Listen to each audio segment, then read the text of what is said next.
Hello panchayat assistant show में आपका स्वागत है। आज के इस वीडियो में देखेंगे कि हम अपने ई ग्राम स्वराज पोर्टल पर जो कि वेंडर फीड किए जाते हैं, वेंडर एज ए खाते होते हैं जिनके लाभार्थी के खाते होते हैं, जिनके अकाउंट में पैसा ट्रांसफर किया जाता है, उसको हम लोग यहाँ पे वेंडर बोलते हैं। तो यहाँ पे जो वेंडर को फीड करने का प्रोसेस है, जैसे कि अभी कुछ अपडेट्स हैं, जैसे कि हम अगर एजेंसी फीड करते हैं कुछ नए फीचर्स के साथ उसमें अपडेट है तो उसको भी देखेंगे, और कैसे सचिव और प्रधान के डीएससी लगने के बाद वेरीफाई होता है, पूरा स्टेप यहाँ पे क्लियर करेंगे। एजेंसी वो होती हैं जैसे कोई फर्म हो गई, जैसे एंटरप्राइजेस हो गए, जो बड़ी बड़ी फर्म होती हैं जिनका जीएसटी नंबर होता है वो एजेंसी में आती है। एम्प्लॉय में एज ए वर्कर, जैसे मान लीजिए प्रधान भी एम्प्लॉय में या पंचायत सहायक, इस तरह से ये एम्प्लॉय में आ जाते हैं। ठीक है। रेसिडेंस में वो लोग ग्रामीण क्षेत्र के होते हैं जो लाभार्थी होते हैं, किसी काम का जैसे पैसा उनके खाते में ट्रांसफर कर दिया जाता है। इस तरह से चलिए अभी हम आपको यहाँ पे दिखाते हैं किस तरह से यहाँ पे हमें नया करना है। सबसे पहले आपका जो मेकर की आईडी होती है, यानी कि सचिव वाली आईडी से आपको लॉगिन करना है। ठीक है। लॉगिन करने के बाद यहाँ पे आपको 3 डॉट पर क्लिक करना है। उसके बाद यहाँ पे नीचे जाना है, मास्टर एंट्री का जो ऑप्शन है चौथे नंबर पर, इस पर क्लिक करना है। उसके बाद यहाँ पे एक बेनिफिशियरी का ऑप्शन है, बेनिफिशियरी वाले ऑप्शन पर जैसे ही क्लिक करेंगे तो 3 ऑप्शन खुलेंगे, ऐड, मैनेज, अप्रूव। तो सबसे पहले मुझे ऐड करना होगा, उसके बाद ही हम मैनेज करते हैं, उसके बाद ही अप्रूव करते हैं। तो चलिए सिंपली हम यहाँ पे ऐड पर क्लिक करते हैं, नया वेंडर यहाँ पे रजिस्टर्ड करने के लिए, या एजेंसी या एम्प्लॉय या रेसिडेंट कोई भी। ठीक है। मैं यहाँ पे एक को रजिस्टर करके दिखा दे रहा हूँ, सेम प्रोसेस सबका होता है। एजेंसी का थोड़ा सा अलग है, इसलिए मैं एजेंसी का दिखा देता हूँ। जैसे ही आप एजेंसी पर क्लिक करेंगे तो यहाँ पे अभी तक हम लोग क्या करते थे, ऑटोमेटिक खुल जाता था फॉर्म, सब कुछ फिल करते थे, लास्ट में अकाउंट नंबर डाल देते। अभी क्या हो रहा है कि यहाँ पे जैसे लेबल, सर्च बाई, इस तरह से खुल के आता है। जैसे ही आप अकाउंट नंबर यहाँ पे डालते हैं, अगर वो फॉर्म पहले से फीड होगी तो ऑटोमेटिक ई ग्राम स्वराज पोर्टल पे जिस जगह पे जिस नाम से फीड होगी तो ऑटोमेटिक लेवल कोड के साथ इस तरह से आ जाती है। आप इसको सिलेक्ट करके आगे बढ़ेंगे तो ऑटोमेटिक फीड हो जाएगा। लेकिन जो एजेंसीज पहली बार होती हैं जिनका अभी फीड नहीं हुआ कि कहीं पे ई ग्राम स्वराज पोर्टल पर, तो उनको आपको यहाँ पे मैनुअली अकाउंट नंबर टाइप करना होगा। ठीक है। जैसे ही आप अकाउंट नंबर टाइप करेंगे और गेट डेटा पर क्लिक करेंगे तो आगे आपके सामने ऑप्शन खुलेगा। अगर आपके यहाँ पे गेट डेटा पर क्लिक करने पर अब बहुत नीचे नंबरिंग खुल के आ रही है तो आप सिंपली उस पर क्लिक करके जो सही हो उसको वेरीफाई करके आगे बढ़ जाइए। अगर नहीं खुल के आ रहा तो मैनुअली आप यहाँ पे एजेंसी नेम वगैरह सारी चीज़ें फिल करेंगे, जैसे पहले करते थे सिंपली।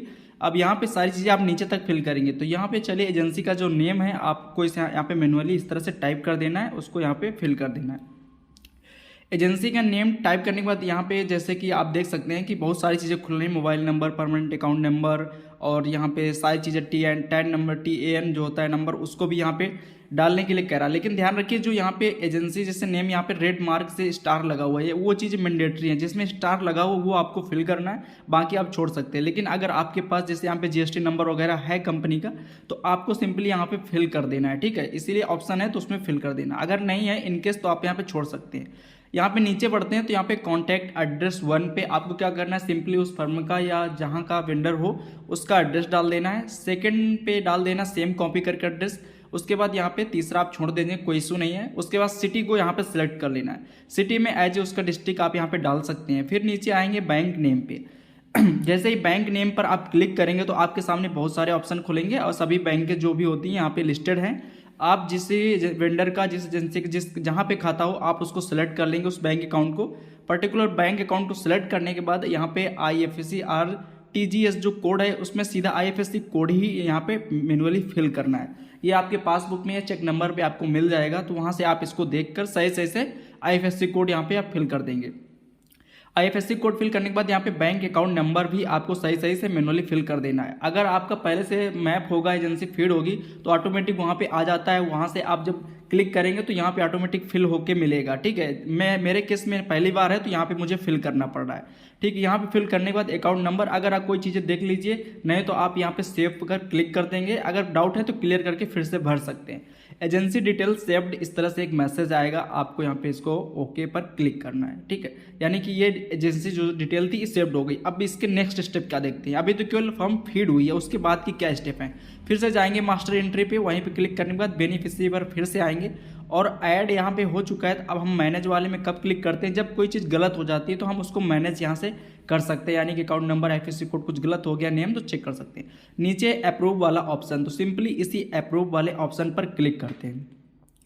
जैसे ही अप्रूव वाले ऑप्शन पर क्लिक करेंगे तो कुछ यहाँ पे और भी यहाँ पे खुल के आएगा सेम जिसमें आपने फीड किया हो उसी को आपको सेलेक्ट कर लें। जैसे मैंने एजेंसी किया था तो मैंने एजेंसी पर क्लिक किया, देखिए जो मैंने अभी फीड किया है वो यहाँ पे पेंडिंग है। अभी आपको यहाँ पे क्या करना है, उसका नेम वगैरह दिख जाएगा, आपको अप्रूव यहाँ पे चेक बॉक्स में टिक करना है, नीचे ग्रीन कलर के बॉक्स में अप्रूव एजेंसी लिखा है उस पर आपको क्लिक करना है। जैसे क्लिक करेंगे तो यहाँ पे एक मैसेज आएगा, agency detail saved successfully, please kind digitally sign approval, यानी कि अब डीएससी से इसको अप्रूवल यानी कि साइन इन करना है। ठीक है, तो अब वो कैसे करेंगे, यहाँ पे 3 डॉट पर जाएंगे। ठीक है, मेकर के ही आईडी में 3 डॉट पर यहाँ पे जाएंगे।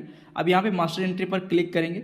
अब नीचे आएंगे, अभी देखिए हम यहाँ पे बेनिफिशियरी वाला प्रोसेस जो था वो हम ऐड कर चुके हैं। अभी हम इसके नीचे आएंगे। ठीक है, यहाँ पे जो डीएससी मैनेजमेंट का ऑप्शन है यहाँ पे आपको क्लिक करना है। डीएससी मैनेजमेंट के नीचे जब यहाँ पे आएंगे तो चौथे नंबर पे यहाँ देखिए लिखा है कि साइन अप्रूव्ड वेंडर फाइल, इस तरह से आपको देख सकते हैं। वेंडर फाइल यानी कि जो वेंडर रजिस्ट्रेशन किया है उसको अप्रूव करने के लिए आपको डिजिटली जो साइन होते हैं सेक्रेटरी के, यानी कि जो डीएससी लगती है डिजिटल सिग्नेचर होता है उसको यहाँ पे अप्रूव किया जाता है। तो सिंपली आप यहाँ पे व्यू करके देख सकते हैं अपने एजेंसी या फर्म को। यहाँ पे सिलेक्ट का एक ऑप्शन है, सिलेक्ट करेंगे और यहाँ पे एक्शन पर अप्रूव सेलेक्ट करके यहाँ पे अप्लाई डिजिटल सिग्नेचर वाले ऑप्शन पर क्लिक करेंगे। ध्यान रखिए यहाँ पे डीएससी यानी डिजिटल सिग्नेचर आपका लगा होना चाहिए, तभी यहाँ पे काम करेगा। फिर उसके बाद इंटर टोकन पासवर्ड पर आप पासवर्ड डालेंगे। टोकन का पासवर्ड डालने के बाद आप सिंपली जस्ट आप यहाँ पर ओके पर क्लिक करेंगे। ओके पर क्लिक करने के बाद एक कंफर्म साइनिंग का ऑप्शन आएगा, आपको कंफर्म साइनिंग दे देना है। फिर यहाँ पे एक मैसेज आएगा, जो एजेंसी डिटेल है वो सक्सेसफुली यहाँ पे देखिए अप्रूव हो चुकी, फीड हो चुकी। आप यहाँ पे ओके पर क्लिक करेंगे, यानी कि जो मेकर की डीएससी थी उससे आपने काम कर दिया, यहाँ पे कंप्लीट हो चुका। अब बचा चेकर की आईडी का, तो इसको हम लॉग आउट कर देंगे। ठीक है, इसको सिंपली आप यहाँ पे लॉग आउट कर देंगे। लॉग आउट करने के बाद अब यहाँ पे लॉग इन करना है चेकर यानी प्रधान वाली आईडी को। जब तक दोनों का डोंगल नहीं लगेगा तब तक वो एजेंसी फर्म पेमेंट लगाने के लिए तैयार नहीं होती है। ठीक है, यहाँ पे जैसे मैंने उसका डीएससी लगा दिया है जो चेकर की है, और चेकर का अब जो पोर्टल है उसको मैंने लॉगिन कर लिया है। लॉगिन करने के बाद फिर से आप यहाँ पे जाएंगे मास्टर एंट्री पे, डीएससी मैनेजमेंट पर जाएंगे। अब यहाँ पे जाएंगे नीचे साइन अप्रूव्ड वेंडर फाइल पर क्लिक करेंगे। जो आपने मेकर में भरा था वो ऑटोमेटिक चेकर में यहाँ पे शो हो जाएगा, बस यहाँ पे केवल डोंगल लगाना होता है। अब यहाँ पे सेम प्रोसेस के साथ सिलेक्ट पर आप क्लिक करेंगे सिंपली, जैसे यहाँ पे सिलेक्ट लिखा है, व्यू करके आप यहाँ पे भी देख सकते हैं। सिलेक्ट पर क्लिक करेंगे, फिर उसके बाद अप्रूव करेंगे। तो चलिए मैं इसको सिलेक्ट कर लेता हूँ। सिलेक्ट करने के बाद यहाँ पे व्यू करके देख सकते हैं। एक्शन पर आप यहाँ पे अप्रूव सिलेक्ट करेंगे, अप्लाई डिजिटल सिग्नेचर पर क्लिक करेंगे।